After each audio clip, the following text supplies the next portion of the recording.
مناسب زمان کے ساتھ۔ تو آج کے دن جو عبادت سر انجام، اور شب جمعہ سے لے کے روز جمعہ پورا گزر جانے تک اور جب تک غروب آفتاب نہیں ہو جاتا، مستقل درود کی جو عبادت ہے وہ اس طرح ہے کہ آپ نے ایک مرتبہ درود پڑھا تو گویا وہ 1000 مرتبہ درود پڑھنے کے برابر ہے۔ اور اتنے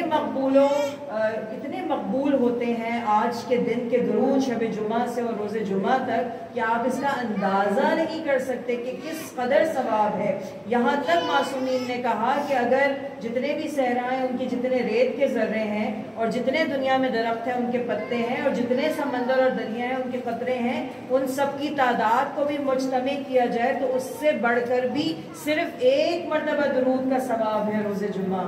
تو بس یہ سوچ کر عبادت کیجئے کہ اس قدر مجھے اس کا ثواب حاصل ہوگا جو میرے شمار کرنے میں نہیں آئے گا۔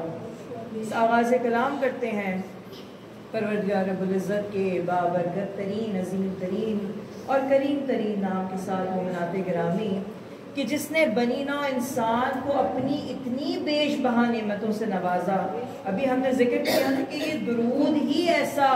تحفہ دے دیا ہے انسانیت کو، اور یہ صرف ہمارے یہاں نہیں مومنات، یہ تمام جتنے فرقے ہیں مسلمانوں کے، ان سب میں درود کو ایک بہت عظیم عبادت شمار کیا جاتا ہے۔ کیوں؟ کیونکہ اس چند الفاظ میں اسم اعظم پوشیدہ ہے، یعنی جیسے جیسے آپ درود کے الفاظ بولتے جاتے ہیں تو گویا آپ اسم اعظم کا ورد کرتے ہیں، اور کسی بھی اسم اعظم کا ورد کرنے کے بعد میرے چھٹے امام نے فرمایا نا کہ جب بھی تم کوئی دعا مانگو تو ہمیشہ درود سے شروع کرو اور درود پہ ختم کرو، اس لیے کیونکہ درود اپنے آپ میں ایک اسم اعظم ہے، اور پروردگار اتنا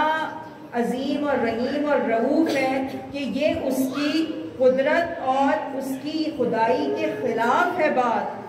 اس کی یہ رحمانیت اور رحیمیت کے خلاف ہے کہ جب تم درود بھیج رہے ہو تو تمہاری ایک دعا تو وہ قبول کر لے، یعنی محمد و آل محمد پر رحمت نازل کر دے، لیکن تمہاری دوسری دعا کو رد کر دے۔ تو جب وہ تمہاری ایک دعا قبول کرے گا تو اس ساتھ میں تمہاری دوسری دعا کو بھی قبول کرے گا۔ تو سوچیں اتنی چھوٹی سی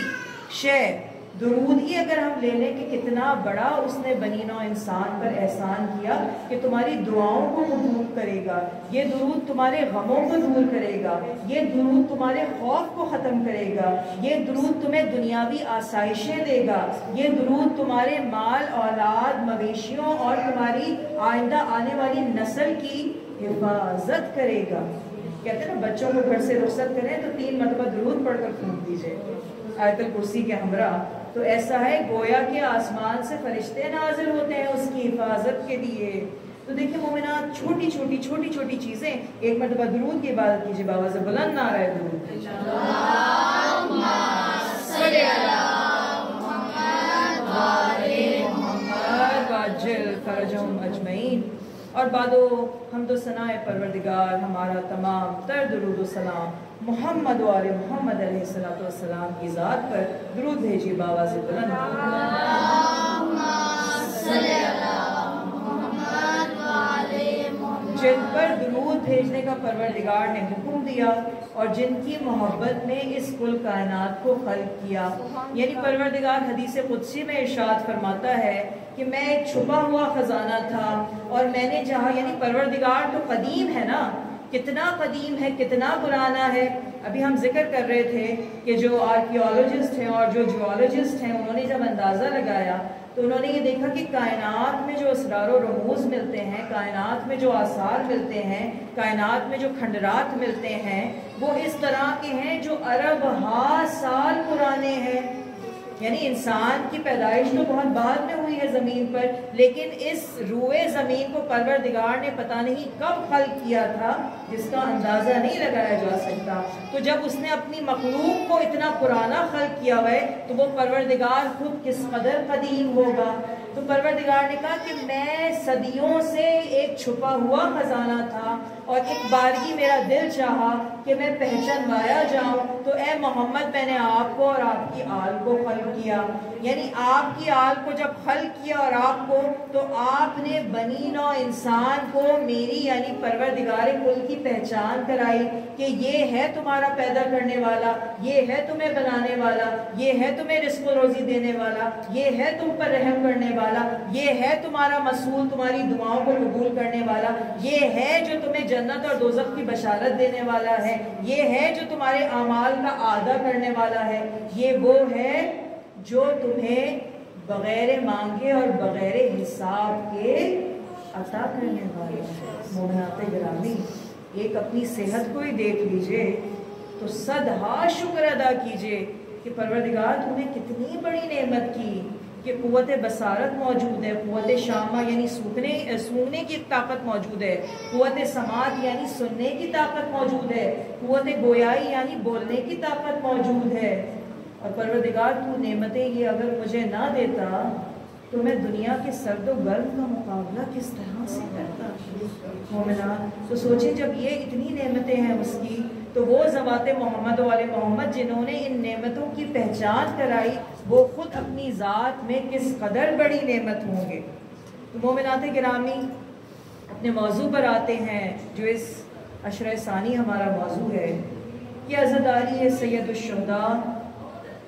اور میرے امام زمانہ کا آپس میں تعلق. مومنات گرامی، ہم پہلی مجلس سے مسلسل سید الشہداء مولا امام حسین اور امام آخر الزمان میں آپ کے سامنے تماثل پیش کر رہے ہیں. آپ کے سامنے ان دونوں میں اکٹھی جو خوبیاں ان کی ایک جیسی ہیں، ایک ساتھ تماثل جو ہے اس کو ہم آپ کے سامنے پیش کر رہے ہیں کہ جو خوبیاں پروردگار نے اپنے محبوب حسین میں رکھی، انہی خوبیوں کا پیکر میرا امام آخر الزمان ہوگا جب وہ ظہور کرے گا. ہم پہلی تاریخ سے امام کی ایک ایک خوبی، دو دو خوبیوں کی آپ کے سامنے بیان کر کے امام زمانہ سے اس کو متمسک کرتے ہیں. مومنات گرامی، یہ میرا مولا حسین وہ سخی بادشاہ ہے کہ اس حسین کی پیدائش کے ساتھ ہی اس کی زندگی کے تمام تر حالات جبریل نے آ کے رسول کے گوشے گزار کر دیے تھے. یعنی ابھی میرا مولا حسین متولد ہوا ہے، اپنی ماں کی گود سے اپنے نانا کی گود میں آیا ہے کہ یہاں جبریل امی نازل ہوئے اور اس بشارت کے ساتھ کہ آپ کا یہ بیٹا امامت کے درجے پر فائز ہوگا، ساتھ میں شہادت کی خبر بھی دی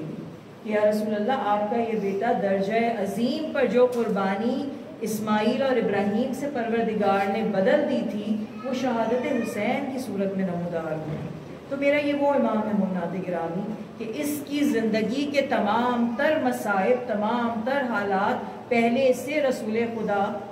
اور رسول کے بھائی علی اور بیٹی فاطمہ کو معلوم ہو چکے تھے. تو مومنات گرامی، حسین زندگی حسین کی گزرتی گئی، آگے بڑھتی گئی یہاں تک کہ وہ وقت آ گیا میرے مولا حسین کا کہ جب امام امامت کے درجے پر فائز ہوا اور اب نانا کے مدینے میں رہنا مشکل کر دیا گیا. تو جب مدینے میں رہنا مشکل ہوا تو کیا کیا میرے سخی بادشاہ حسین نے؟ کہا کہ اب اپنی جان اور عزت اور ناموس کو بچانے کے لیے مدینے کو ترک کر دینا چاہیے، یعنی یہاں سے ہجرت کرنی چاہیے، نکل جانا چاہیے. تو میرے مولا حسین نے اپنے ساتھیوں اور بنو ہاشم کو بلا کے کہا کہ دیکھو اس طرح کے حالات ہو گئے ہیں کہ اب گورنر مدینہ کا جو ہے وہ ہمارا یہاں رہنا مشکل کرتا ہے. اب ان حالات میں یہاں سے ہجرت کرنا بہتر ہے، یعنی اپنی جان اور ناموس کو بچانے کے لیے ہجرت کرنا فرض ہے اب ہم پر. تو اب بتاؤ کہ میرے ساتھ کون کون چلے.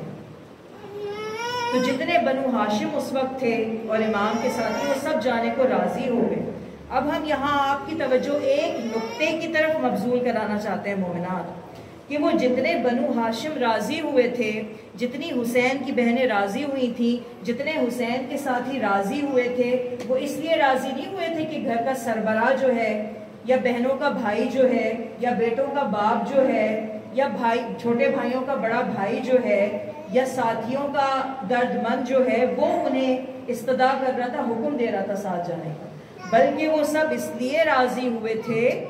کہ امام وقت پکار رہا تھا،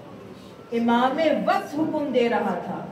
گھر کا بڑا بھائی، والد، بزرگ نہیں کہہ رہا تھا، یہ وقت کا امام تھا جو یہ حکم دے رہا تھا، یہ کہہ رہا تھا کہ اب تمہیں میرے ساتھ چلنا چاہیے۔ اور اسی طرح کربلا میں خط لکھ کر جو بلاتے رہے، تو وہ خط اس لیے نہیں کہ حسین نے اپنے دوستوں کو خط لکھا، حسین نے اپنے ساتھیوں کو خط لکھا، اور ساتھیوں نے آ کر اس لیے معاونت کی کہ وقت کا امام ہمیں پکار رہے مومنان۔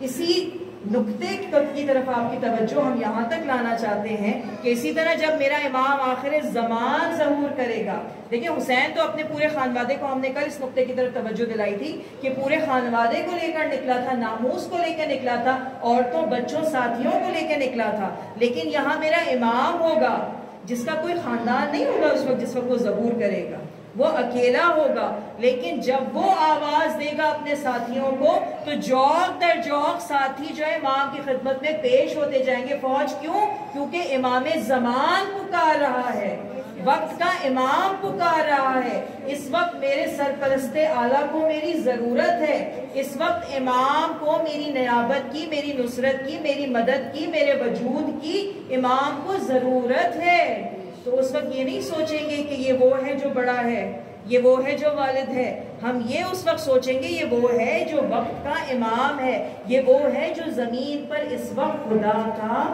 نمائندہ ہے، یہ وہ ہے جو اس وقت زمین پر اللہ کی حجت ہے، اور اس کی نیابت کرنا، اس کا حکم ماننا، اس کی مدد کرنا گویا اللہ کی مدد کرنا ہے مومنہ۔ ایک مرتبہ امام کی ذات پر بآواز بلند نعرہ الصلوات۔